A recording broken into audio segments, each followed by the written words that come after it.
Greetings, everybody. I am Rob Bernstein, launching a new podcast over with Zero Hedge, and I am honored to be joined by David Stockman. I am a regular reader of the Contra Corner. The Great Deformation was one of the greatest books I've ever read in my life, and so it is a pleasure to have you as my first guest. Well, welcome, Mr. Stockman. Glad to be with you, and it couldn't be more timely. I mean, we've in the last 24 hours, we've had some real atmospherics, let's say, on the whole issue of really economic policy, fiscal policy, where the country's going, what Trumponomics is all about. We're right at the, baseline of the whole thing. Well, we can hop in right there, but from reading the Contra Corner, when you say what Trumponomics is all about, do you think there's some cohesive philosophy there in which he's working with, or what do you think the Trumponomics that he's working around actually is?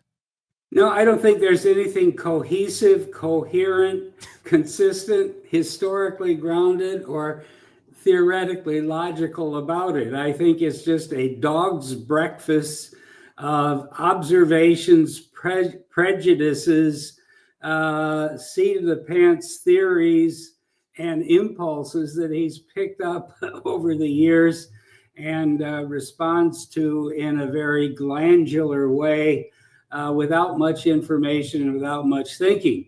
And so it's not going to work. It's going to end up being a demolition derby. He's wrong about protectionism. He's wrong about big, beautiful tariffs. He is missing the boat entirely on fiscal policy.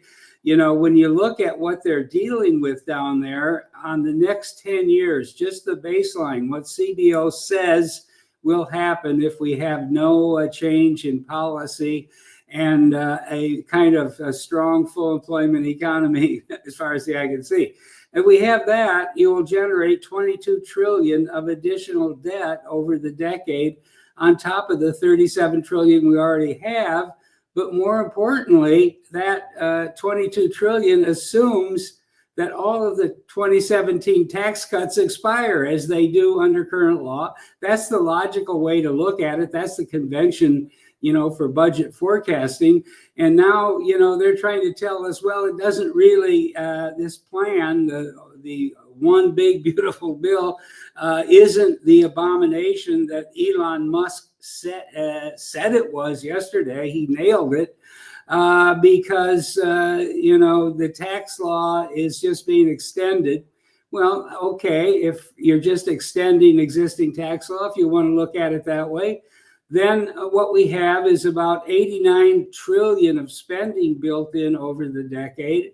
And we have about 62 trillion of revenue if the tax cut, were allowed to expire.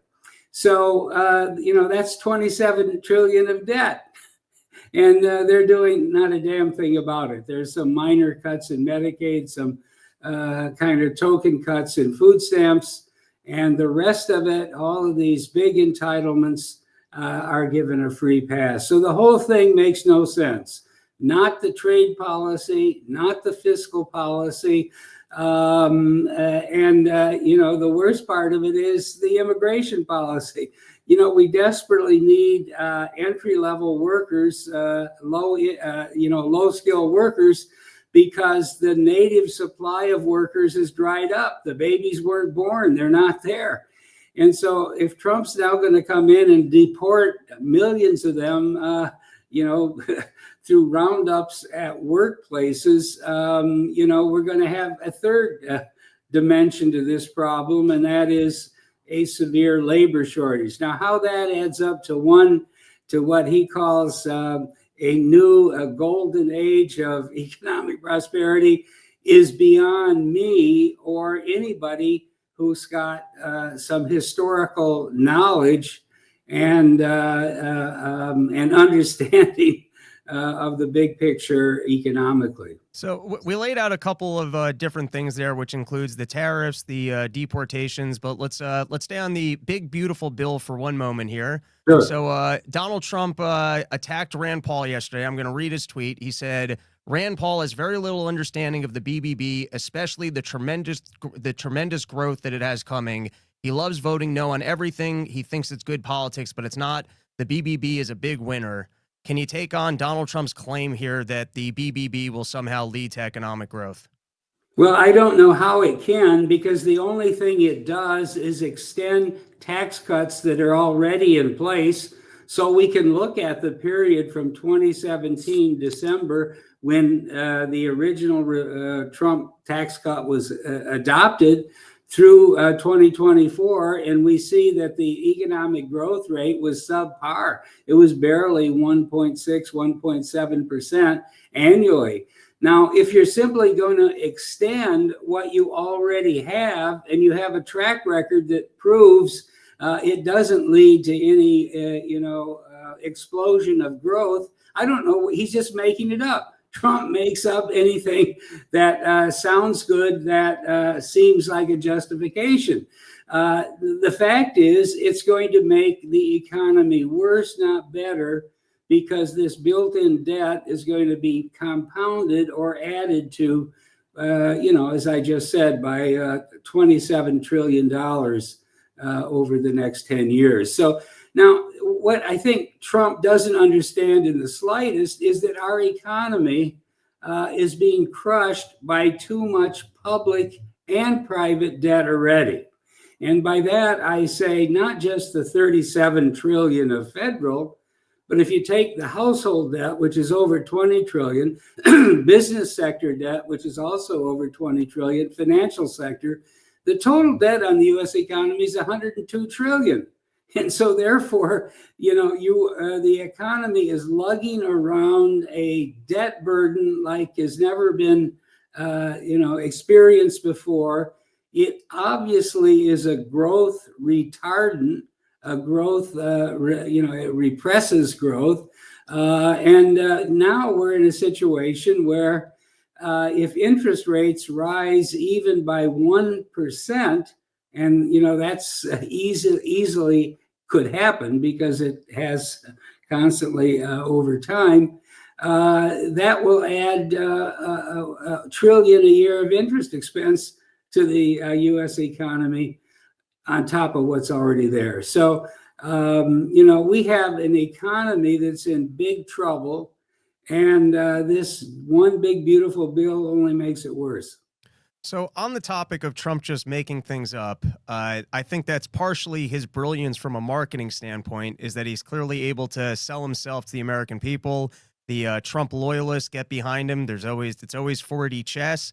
So one of the sales here is people seem to really like the idea of a growth in U.S. manufacturing, of a time that I guess you can just show up to a factory, get on the line, and work a job.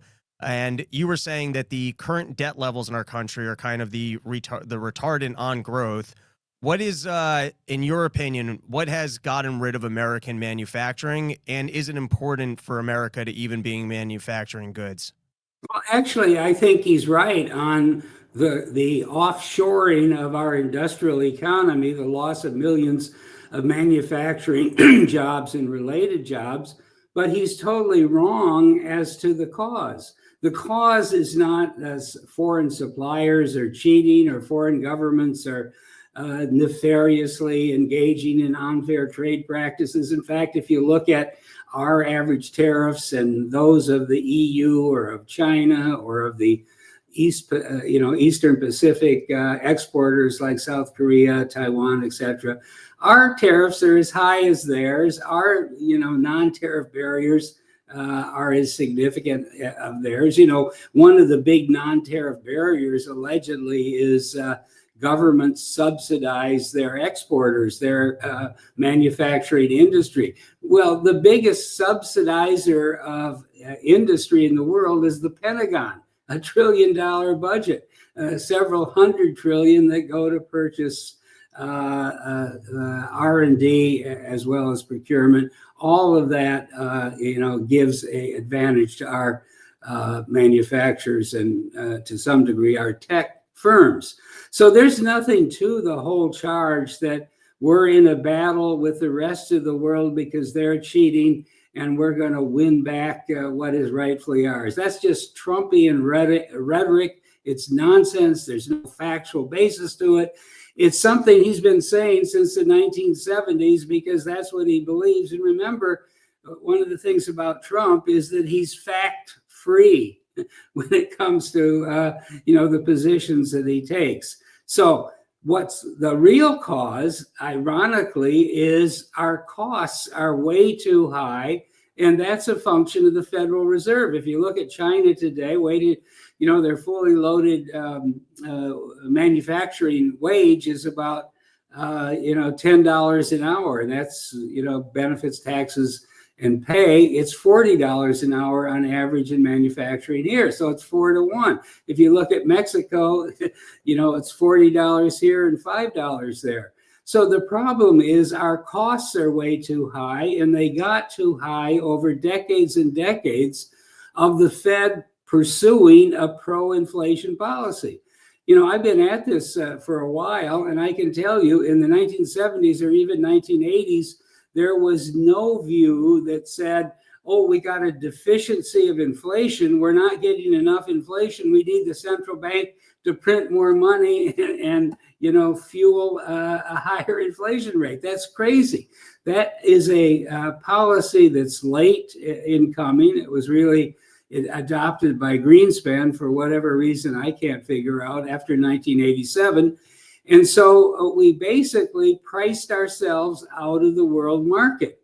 2%, 3%, sometimes 4% inflation year after year after year, compounded and resulted in a cost structure that was just uncompetitive in the world market. And so we basically lost manufacturing business, both export-wise and in terms of the flood of imports, because our costs were too high, we couldn't compete. Now, the irony of this is Trump is always attacking, as he has exactly today, attacking the Fed for not printing enough money, for not pushing interest rates low enough, for not putting enough artificial stimulus into the economy of the very kind that's produced the cumulative inflation that's priced us out of the world market. So he's not only off base, he's got it ass backwards in many fundamental ways, and certainly with regard to manufacturing. Sure, I would like to see a lot of manufacturing come back, and the only way you're going to do it is put the Fed on a diet where they don't print any more money, and we allow the price level to at least begin to stabilize rather than continue to rise. And maybe eventually you can become a little more competitive, but you're not going to do it with tariffs. If you look at the so-called Liberation Day tariff, and I'm glad the courts are stepping in. I'm not for the courts, making policy in general, but the abuse of the so-called Economic Emergencies Act. It was passed in 1977. I was actually there, and I was worried the other day, did I vote for that damn thing? Because it's an open-ended, delegation of power to the president to tax the economy literally by trillions of dollars, as we can see from all these so-called reciprocal tariffs. So I had to go back, to the congressional record and check it out. And sure enough, I didn't vote for it, nor did anybody else. Why? Because it was passed by voice vote on this under a suspension of the rules. In other words, it was considered so much of a unimportant ministerial codification of emergency powers that then existed. It had been used in real crises from time to time, that it didn't even have a recorded vote. Now, on the basis of that happenstance, and I would say reckless, unconstitutional delegation of open-ended taxing power, we have a madman in the Oval Office right now that proposed the following. If you look at the reciprocal tariffs on each part of the world, Canada, Mexico, the EU, Japan, South Korea, China, and the 145% tariff on China, and you apply those rates, which I have, and it's in the stuff I publish every day, to the current level of imports, which is about 3.3 trillion a year, you get an average 30% tax, a $1 trillion tax based on taxation without representation. The thing, if I'm not mistaken, that started this whole process in 1776. So we've got a real rogue administration in the Oval Office using open-ended, improperly delegated powers to massively tax and disrupt the U.S. economy, like things that people couldn't even imagine 5 or 10 or 20 years ago. So where this goes, I don't know. But I can say that when you put together a dog's breakfast of everything that's wrong, tariffing, money printing, borrowing, spending, and then even increasing the defense budget to $1 trillion, which is 2 times more than we actually need, you have a prescription for a demolition derby. So that is, it's not a big, beautiful, one big, beautiful bill. It's the most god-awful demolition derby that has ever been presented by, a president. So, we're heading, I think, for some very rough waters. And we're almost there. Because what happened in the last day or two, this attack on Rand Paul is beyond belief, okay?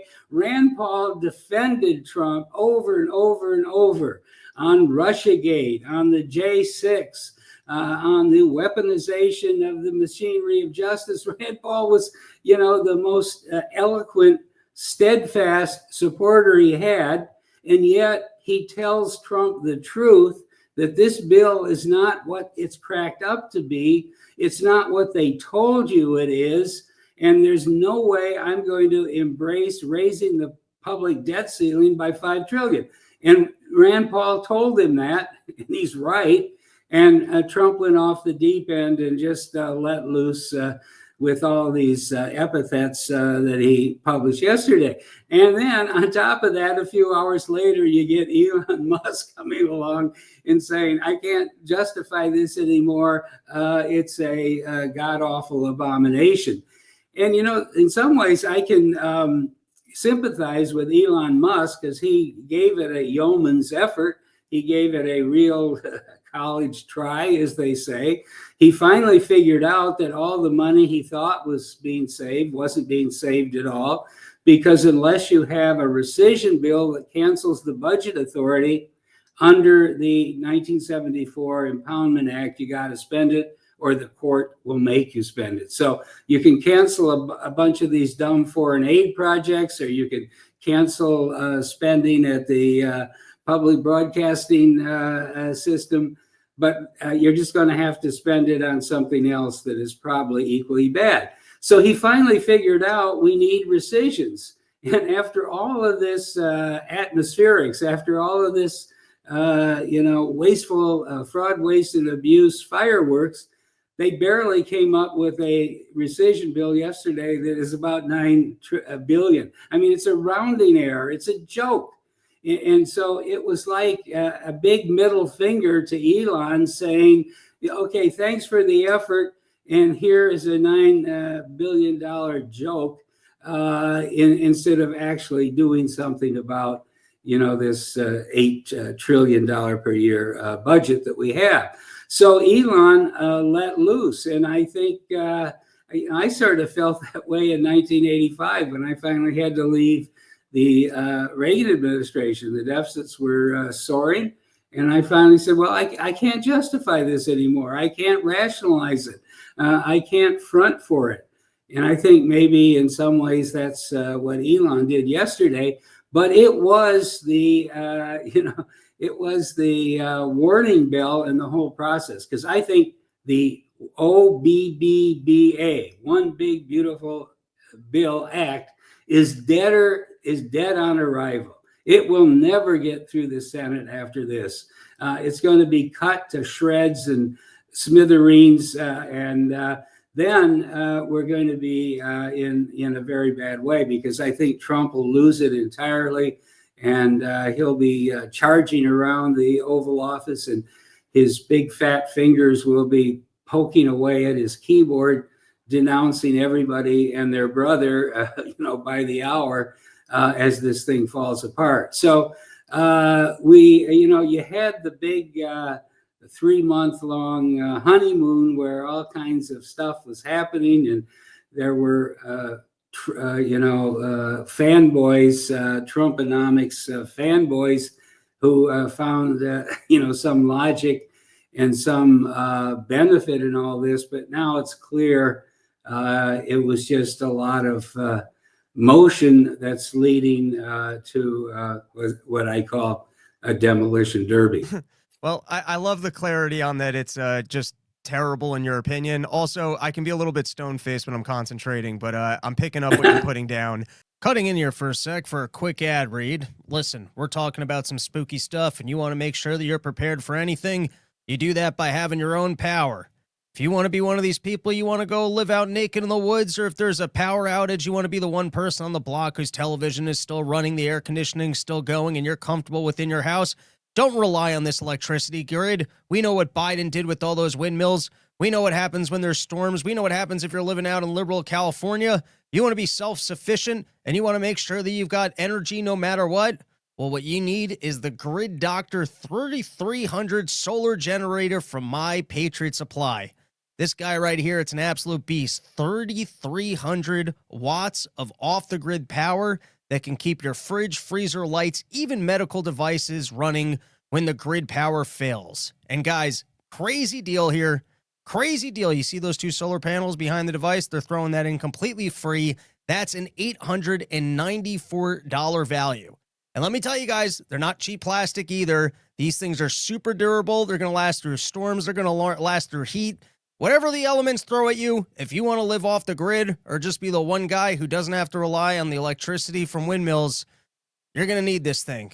And all right, let me tell you how you get your hands on this guy. It's real easy. You just go to mypatriotsupply.com/Rob. That is mypatriotsupply.com/Rob. And that's how you claim your free panels today. If there was ever a time to get serious about your energy needs and make sure that you're prepared for a blackout, or if you want to live naked in the woods, mypatriotsupply.com/Rob, mypatriotsupply.com/Rob. Get yours today, and let's get back into it. I do have a question for you on what you were saying earlier, that we largely lost manufacturing in this country because of inflation. And maybe this is just a dumb question, but it is on my mind. I was under kind of the opinion that, the racket of inflating currencies was kind of all the federal, basically all the feds were doing it. Europe's doing it. And in China, they seem to want to keep their currency from appreciating. And so I thought that they were I assumed that process was them just printing money as well. So how did we lose our competitive advantage, I guess, in wage rates against other countries if they've also kind of been inflating in lockstep? Have we just been inflating at that much higher of a rate than they are? Or am I just very off in my thinking here? I think that's an excellent point. And first of all, if they had not reciprocated, and that is started printing their currency in tandem with the Fed, then the logical thing that the textbooks always said, that Milton Friedman said way back in 1971 when he convinced Nixon to, dump the gold standard in the Bretton Woods system, which was fixed exchange rates.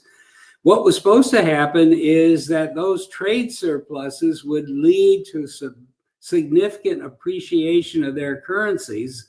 And as a result of that, our exports would increase, our imports would decline, and you would have what they used to call a settlement mechanism in the global economy. Under the gold standard, you had that. If your trade deficit got too big, you had a huge outflow of reserve assets, which was gold, or in some periods, the dollar became under the dollar gold exchange system. But there was a clearance, there was a settlement process. You couldn't run big deficits indefinitely without large financial outflows, a tightening of credit in the domestic economy, rising interest rates, a sort of break on the excess demand and inflationary pressures underway. Well, after 1971, all of that settlement mechanism ended. And when the Fed then went overboard in 1987 and beyond with what I call Greenspanian Keynesian money printing, the rest of the world printed money, but not quite as fast as we did, but enough to keep their exchange rates from significantly appreciating. So there was no correction to the process. There was no settlement. We just kept running deficits, and they kept printing money slightly lower than our rate in order to keep their exchange rates from soaring and their exports from being clobbered. So you had a very dysfunctional system. We printed, they printed. Our costs rose faster than theirs. We lost manufacturing. We lost good middle-class jobs. That's why we got the idiocy of Biden. Biden was basically a blue-collar union mentality. He wanted it back, the way he thought it was in the 1950s, but he forgot or didn't understand that would never happen again because the Fed had inflated us, out of the global economy and out of competitive status. So you have a good point, but the mechanism was broken, and unless we basically have a huge house cleaning at the Fed and get them out of day-to-day intervention in the market and fiddling with interest rates, let the market find the right 10-year yield, the right 30-year yield, the right 3-month yield, the right spreads between various levels of risk in blue chip government securities versus junk bonds. None of that needs. We can't buy our own debt at cheap rates if we allow for that. So who's gonna well, fund now our we government? I agree with that, but we have the stupid thing yesterday of the Treasury Secretary crowing that he's going to buy back 20 or 30 billion worth of government debt over the next couple weeks, I guess, or month. Well, what the hell is he talking about? What is he buying back debt with? Uncle Sam is broke. We're running a $2.5 trillion current account, so to speak, deficit on the federal accounts right now. We got to borrow that money. The only thing he's doing is issuing more bills and buying in longer dated bonds. What the hell is the point of that? That is the dumbest thing you could do, because if you push this growing, ballooning debt closer and closer to zero maturities, bills, 90 days or 1 year or even 2 years, you're setting the federal government up for a debt service, calamity that's beyond belief. Because at some point, the Fed, I think, has already lost control of the money market. You can't just keep flooding the money market and keeping interest rates close to zero where it did for years and years, because there's too much inflation now at loose in the system. So if you get to the point where the central banks can no longer suppress the money market rate, and you have a Treasury Secretary, a Wall Street guy even, pushing all of Uncle Sam's debt into the front end of the market, you're asking for a calamity, because all of a sudden, one of these days, money market rates will soar, and you're going to be financing, which will soon be the 40 trillion federal debt in the money market, in the 90-day bill market. I mean, you're asking for a calamity. And yet that's what this guy is doing. And he's telling Trump, see, we're really smart. We're doing a business-like thing. We're buying in the debt. Well, buying in stock was never a great idea either if you were borrowing money to do it in the private sector, which is another whole issue that we can get to another time. But for a totally bankrupt, red ink drenched Uncle Sam federal government to be buying in its own debt with new debt of a shorter maturity, is maybe symbolic of the utter flaws, of the utter catastrophe of Trumponomics. All right, so I do want to come back to a little bit more of the tariffs and migrant labor, but while we're on the topic of the Fed's money borrowing, when do you think that happens that they can no longer rig the game and continue to keep the interest rate in the 4 to 5% range? When does it happen where the picture kind of breaks that there isn't that much demand for U.S. debt, that the price tag starts going up on servicing our debt? And then what happens from there? Are you looking at a jack up in the interest rate? Everyone floods back to bonds away from the stock market and some sort of a deflationary environment? And how does the Fed crawl their way out of it? So I guess the step one would be, in your opinion, how much more running room does the system have until interest rates have to go higher? And then what is the effect of that? Well, that's really a good question, but I think the answer is it's already happened. The pivot point was March 2022, when the Fed finally cried uncle and said, oh, we were wrong. It wasn't transitory after all, the inflation. They shut down the printing press and pivoted to QT, quantitative tightening, unloading some of this massive $9 trillion balance sheet that they had accumulated, most of it since the crisis of 2006. So they have not printed any new money since March 2022. They have actually dumped into the market about 2 trillion of their holdings at the peak in, as I say, March 2022.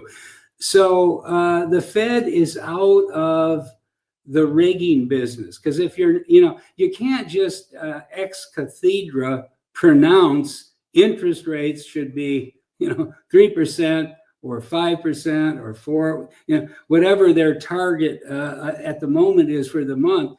That cannot be done through pure command, okay? It can only be done through the machinery of supply and demand. And if the Fed is no longer taking supply out of the market at huge rates, as it was prior to March 2022, it was buying 120 billion a month of treasury paper and GSE, which is, a near substitute for treasury paper, out of the market. Well, to hear some of the fanboys in the financial markets pretend that this is just sort of a normal life and that the Fed didn't have its finger on the scale, is really beyond belief. Because if you're buying 120 billion worth of Fed government paper a month, that is sure as hell affecting the price of the bonds, of the notes, of the bills, and therefore the supply and demand balance. Now, where I'm going with this is that the Fed and the other major central banks are out of the business. Even the Bank of Japan, which is even far crazier than the Fed. And you know what they've done, they had interest rates but nominally below zero, and in real terms below zero for decades. Even they have had to reverse course, and you can see what's happened to the 30-year and the 40-year Japanese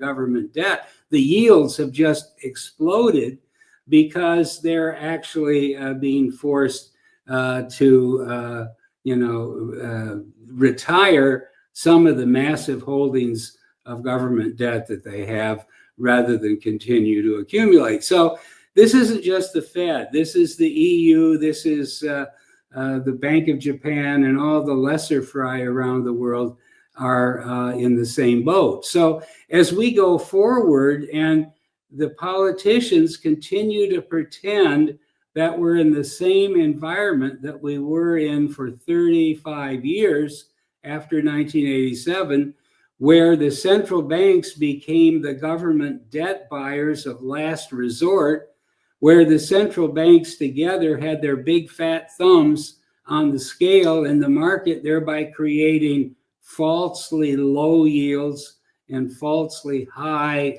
prices for government debt. That whole era is behind us, and yet the politicians haven't caught up with the reality. Trump hasn't caught up with the reality. Speaker Johnson hasn't caught up with the reality. Thune, the leader in the Senate, doesn't get it. And certainly the Democrats are hopeless anyway. But what they don't get is that we're in a market where you keep flooding the financial system with government debt at a 2 trillion, 3 trillion rate, or even more, which could happen even under this so-called big, beautiful bill. You're in a different environment because there is no central bank at the ready to absorb the excess paper and keep yields in a sub-economic zone. That's where we're heading right now. And I think once this big, beautiful bill blows up and the world sees that there is no fiscal policy at all in the United States, that we're running on automatic pilot, I doubt whether they can raise the debt ceiling outside of this. So we're going to have a debt crisis over and over again. They're not going to be able to pass appropriations bills because everybody's going to be so mad, and there's going to be, the Republican Party in the House and the Senate is going to line up in a circle and, have some kind of political firing squad as they blame each other. The rhinos and the, hardcore conservatives blame each other. You're going to have, pardon the French, a total shit show in the Congress in Washington when it comes to the basic matter of, running the government, of spending, taxing, and borrowing money. And I think, it's going to be a huge shock to the system. And then I think a good thing's happening. For the wrong reasons, Trump is attacking, and he did again this morning, attacking the Fed. And that's a good thing, because we need to understand the Fed is the culprit. The Fed has been the great enabler that allowed the politicians to go for years and years and decades, running a unsustainable free lunch fiscal policy because they falsely suppressed interest rates. Now, I think I have a little expertise about this because I was there in the 70s. I was a member of Congress, and of course in the Reagan administration. And in those days, politicians feared the deficit, feared borrowing too much, feared letting things get too far out of balance, because they knew it would show up in interest rates back in the hometown district. Car dealers would find they couldn't finance their inventory on the lot because rates were 15% or 20%. Manufacturers couldn't borrow because the long-term rate was double digits, etc. So there was a feedback mechanism that told politicians, you better square it up. You better put the brakes on the spending and the borrowing because the interest rates are killing us. Now, that mechanism was destroyed by Alan Greenspan and his heirs and assigns when they went into the big time government market intervention business, debt monetization business that took the Fed's balance sheet. This is kind of probably pretty hard for people to realize, but you got to go back in history. You got to have some framework here. When we were, trying to, and we were successful, convince Reagan that he's got to let Volcker do what's needed to remedy this double-digit inflation. And Reagan went along. He was a hard money man. He was at heart a gold standard guy. When we were doing that, the balance sheet of the Fed was $200 billion. Okay, and just recently it peaked 2 years ago at $9 trillion. That's what happened over that 40-year period. Just massive printing of money, and that's just the Fed account. If you take all the other central banks, we probably went from a $500 billion central bank balance sheet in 1980 to somewhere in the 50 trillion range eventually. So we're now in an environment where the politicians still think they're in the world of massive monetization when the central banks are actually out of business. And as a result, the law of supply and demand is going to come back into force. It wasn't abolished, it was only suspended, by this era of central bank money printing, really, credit printing. And now we're going to, return to supply and demand. And I think it's too late to reverse course, because there is no basis anywhere in Washington with this bull in the china shop in the Oval Office and this hardened partisanship on Capitol Hill and this 20, 30-year experience that the deficit is a problem someday, but not now. Given all of that, Washington is totally disabled. It is dysfunctional. It is non-functional on the fundamentals of fiscal policy, and it has no central bank backup to bail it out. Well, that's where we are right now. And you can't say, well, I hear these Wall Street, economists and experts say, well, I remember in 1993, the yield was, 6.2%. And the next thing we knew, Greenspan did the following. We got down to 4.7 or something. That's all irrelevant. This is terra incognito. This is totally unexplored waters that we're in now.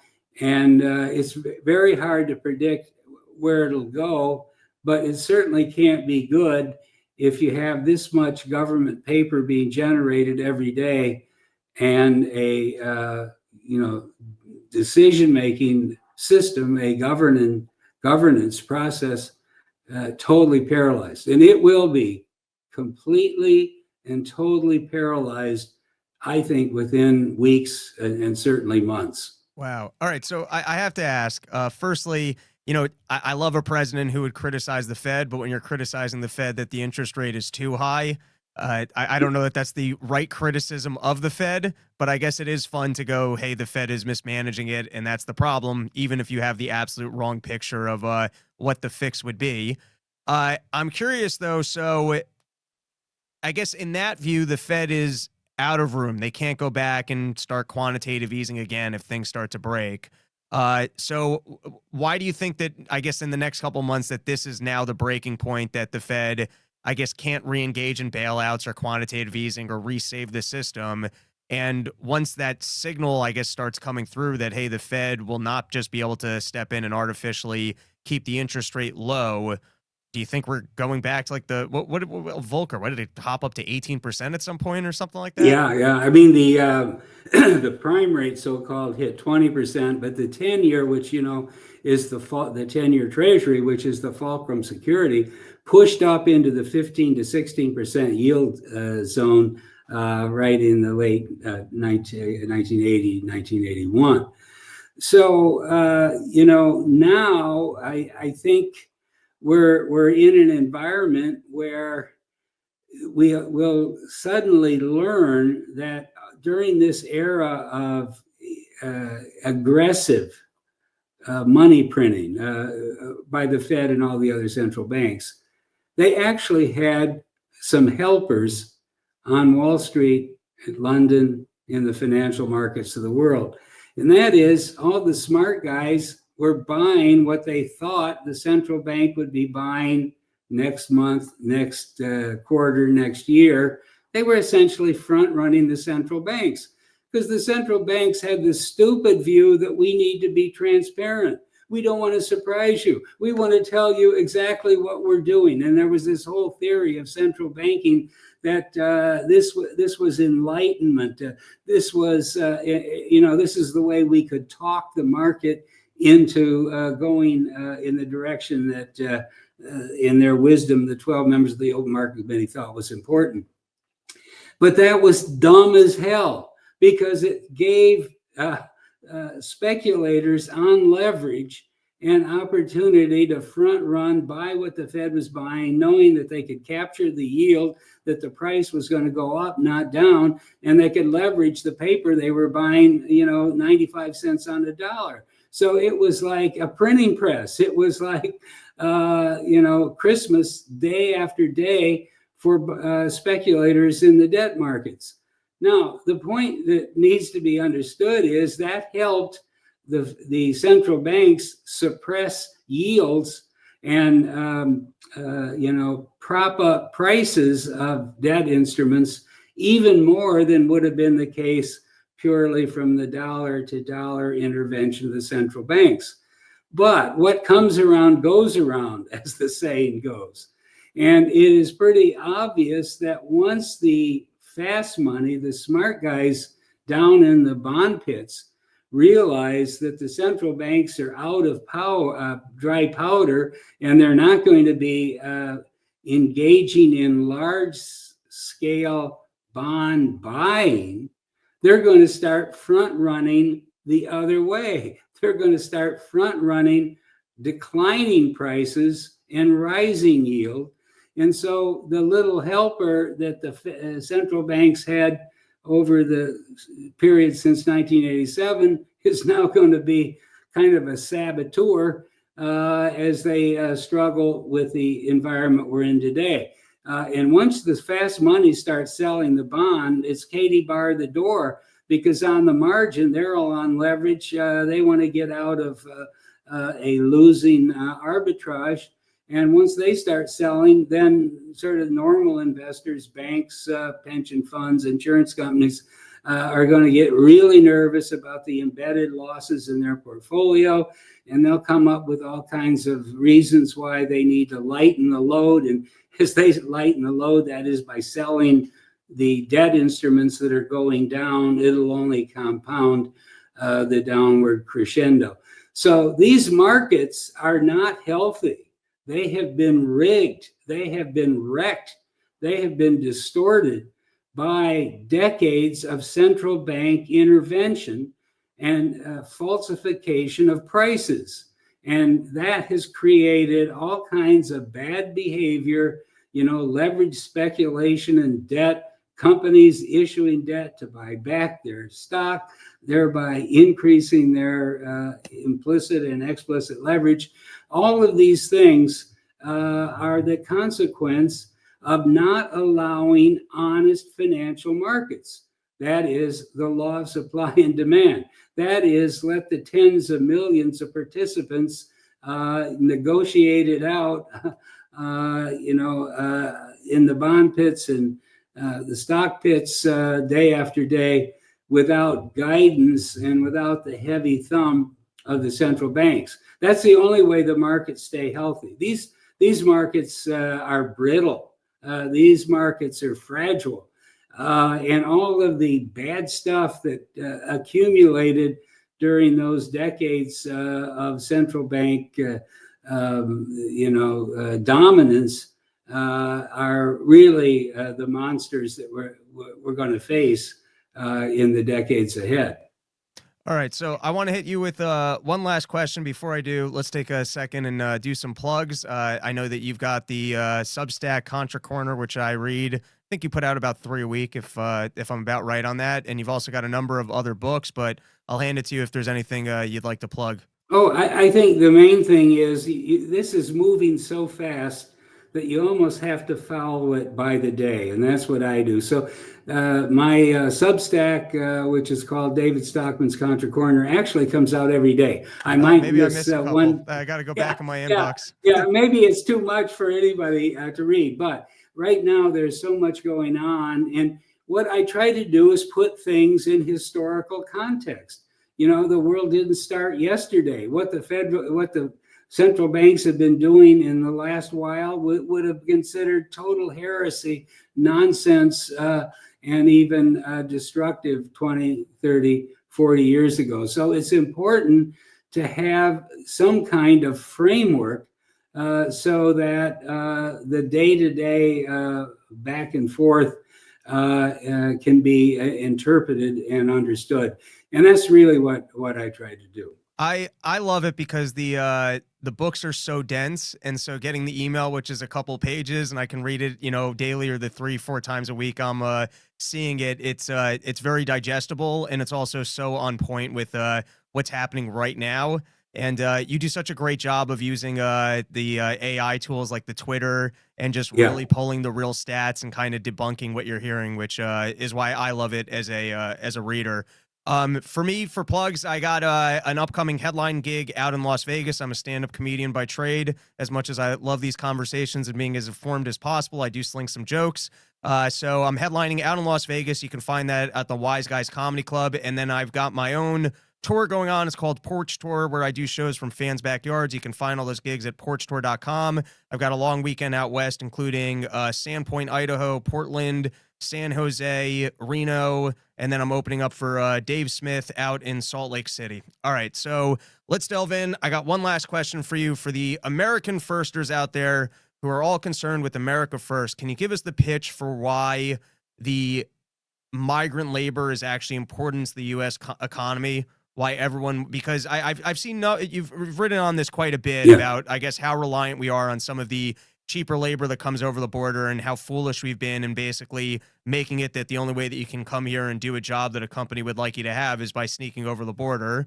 And you've had a very practical solution of basically using the consulate system or our embassies.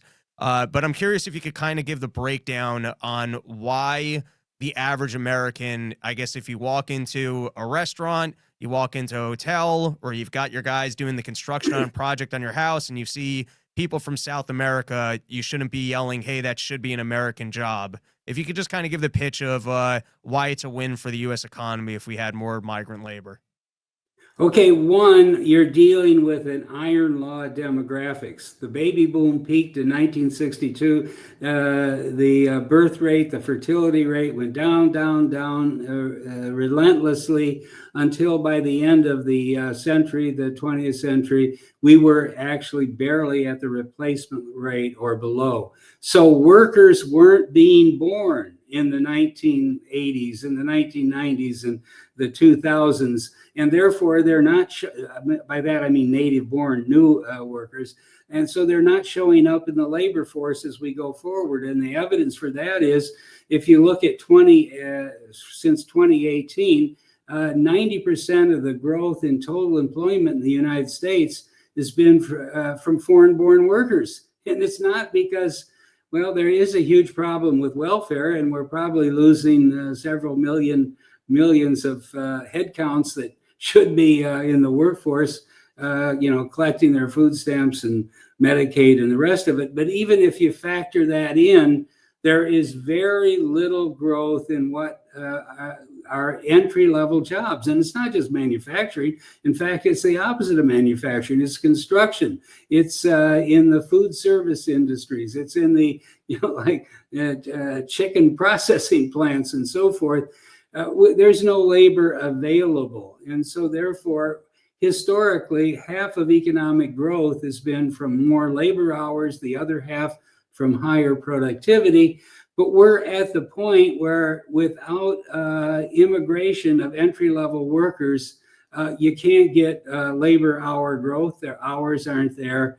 And economic growth will therefore fall substantially, even as the native-born population retires, the baby boom retires, and we're heading from 67 million on Social Security today to 100 million by mid-century. So we're in a real demographic dilemma. That's the first point. The second point is we have a stupid immigration control policy. I'm not saying open borders, let everybody in. I'm not saying that at all. I'm saying we bring in several 100,000 a year of immigrants who either qualify under family reunification or under some of the skilled labor categories, PhDs in technology industry, coders and so forth.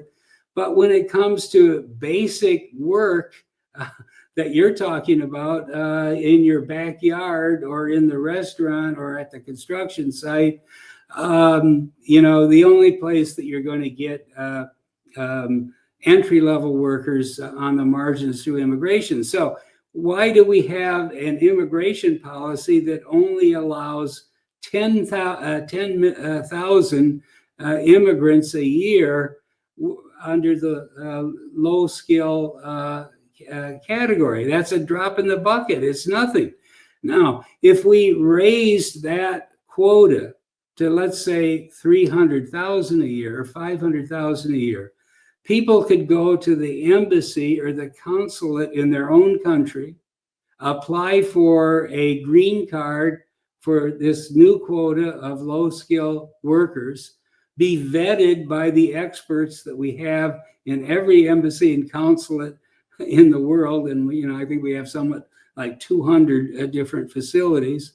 And people who qualified, who weren't criminals, who didn't just walk, out of a mental institution, as Trump keeps saying, or in some other way socially undesirables, they would get vetted, they would get their green card.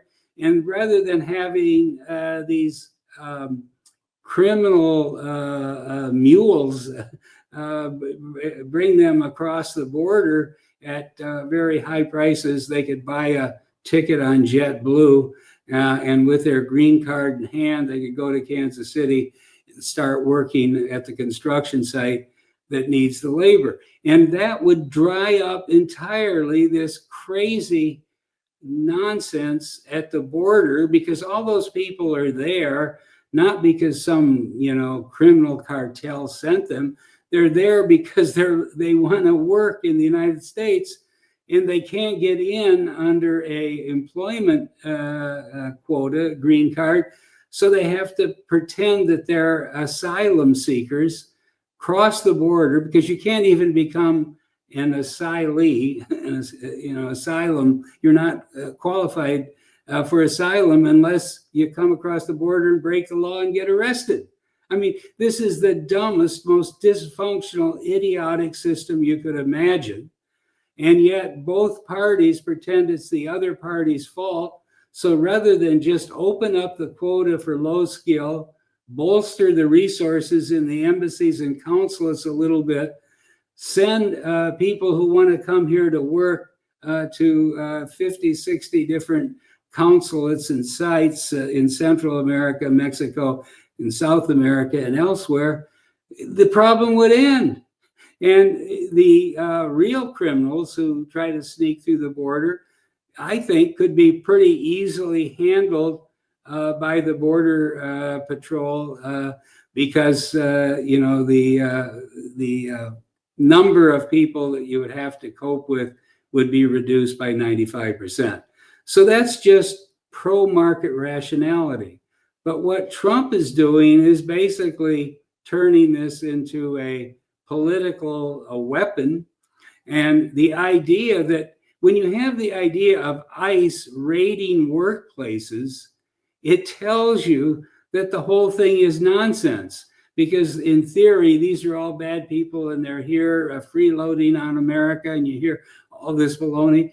Well, if that's the case, you should be raiding mom's basement, because that's where they would all be hiding, not chicken processing plants on the midnight shift, and this is exactly what we're doing. So the whole thing is upside down. In other words, Trumponomics is upside down, 180 degrees wrong on imports, on immigration, on monetary policy, and on fiscal policy. Now, if you're wrong on two of the four or one of the four, okay, you might get a passing grade. If you're completely wrong on the four legs, let's say, of kind of macro policy, then there's real trouble. And that's about exactly where we are. I'm going to get in one more question at the buzzer here. Okay. On the topic, and this might give away the answer, but I think there's some Americans conceptually who they like the idea of, well, let's have higher prices and have those jobs go to American workers. So while independently, I guess every single person on a construction project, if they got a guy who they think is good and they give them the lowest price, or the lowest price that they think represents quality work, that's who they'll go with. And they're probably not asking questions, hey, are the actual workers they're going to be coming over here, are they Mexicans or are they Americans? They're not asking that question because they're more interested in, hey, can I afford this project, and do I think the contractor selling me is going to do quality work? And so I think, Yeah. I'm not into government price controls or government interfering in the market, but I think for some of these individuals, the argument is, hey, we need government to step in and kind of, because everyone's making a decision just around price, we need government to step in and say, no, these jobs have to go to Americans first, which also you run into the problem of, you're going to end up with more automation at some price points. And obviously, I don't even agree with the minimum wage law. But for people that kind of conceptually think they would prefer higher prices and to get rid of the migrant workers so that more of these jobs can go for Americans, are there even that many unemployed Americans who are looking for work to fill these positions? Are those Americans even willing to take those positions? Or is like the economic growth kind of having cheaper labor in these positions a net win for the economy, that it creates other opportunities for Americans? I guess that's kind of a Yeah, long-winded question. it's a really good question. But the people who say that, I hope either they have a rich uncle who's going to die soon so they can get an inheritance to live off from, or they have a government job, because prices will go up substantially if you go 100% domestic route. You'll get a reset of the price structure, and the standard of living for most people will decline as a result of that. There's nothing that can beat the free market, and that's the free market in labor, as well as the free market in business, as well as the free market in money. So yeah, you could have, this is called autarky, and actually it was a policy advocated by John Maynard Keynes in 1931 as a way for England to get out of the emerging Great Depression. It was nonsense. He said we need a preference for homespun goods. Now that sounds kind of old-fashioned, but it was a symbolic way of saying, I don't care if it costs more. I want it made in British textile mills. That's always been wrong. First of all, economically, and second, America went the other way. We had wide open labor markets throughout the late 19th century through 1925, and somewhat open markets after that. And we grew enormously as a result of the labor markets that function. So if you want to go to autarky and you're liberty minded, you're conflicted, because to have real autarky means you want a powerful government saying which imports can come in, which can't, at what price. You have a powerful government saying what labor is available and what isn't, and implicitly at a higher price. It's all one big ballooning of the state.